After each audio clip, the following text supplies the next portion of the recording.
From now on, my team and I will wear yellow stars.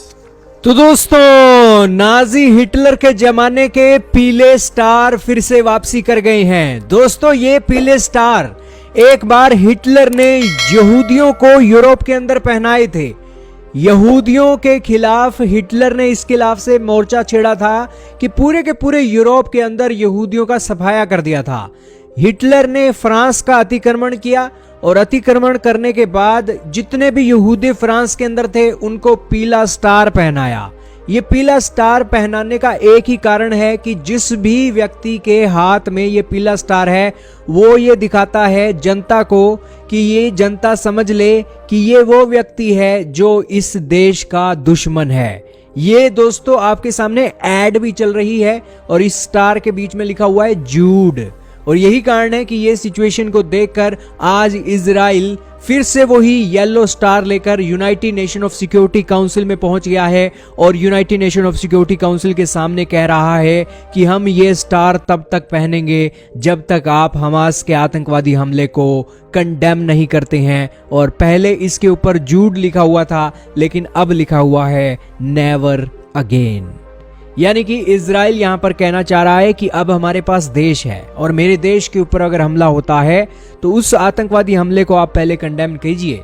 वो तो Europe के अंदर वो देश हमारे नहीं थे, हमारा कत्लेआम करके हमारे देश से हमें निकाला गया, लेकिन अब हमारे पास देश है और यूएनएससी के अंदर हम इस सब बात को लेकर आ सकते हैं और हम आपको मजबूर करेंगे हमास के टेररिस्टों को कंडेम करने के लिए।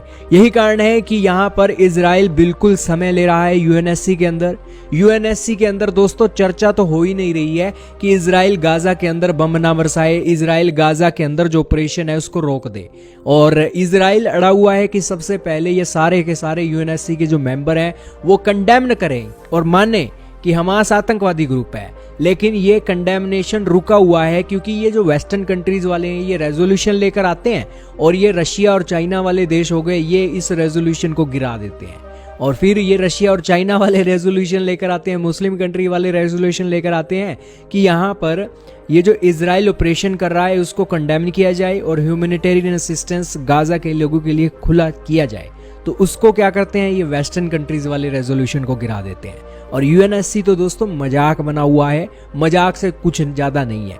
यही कारण है कि दुनिया के अंदर 1950 के अंदर यूएन की स्थापना तो हो गई थी कि दुनिया में शांति हो जाएगी, लेकिन चलती तो आज भी ताकतवर देशों की है इस मंच के अंदर। और ऐसा नहीं है कि अमेरिका वाले ज्यादा ताकतवर हैं, ये मुस्लिम देश रशिया चाइना वाले कम ताकतवर हैं। ये भी अपनी जगह पूरी ताकत रखते हैं, अमेरिका वाले भी पूरी ताकत रखते हैं। लेकिन ये जो सामने मामला निकला है एक वाकया में ही एक इतिहास को दोबारा से याद करवाने की इजराइल की बड़ी भावुक पहल है और जिसके अंदर इजराइल अब कह रहा है कि जब भी मैं यूएन के अंदर आऊंगा ये येलो स्टार पहन कर आऊंगा ताकि आप सभी लोगों को पता लग सके कि हिटलर ने जो यहूदियों का कत्लेआम किया था उसके ऊपर तो कोई एक्शन नहीं लिया गया, हमने चुपचाप करके उसे सहन किया, लेकिन अब यहूदी इजराइल के इसे सहन नहीं करेंगे। आपका क्या मानना है, इजराइल ने सही किया या गलत?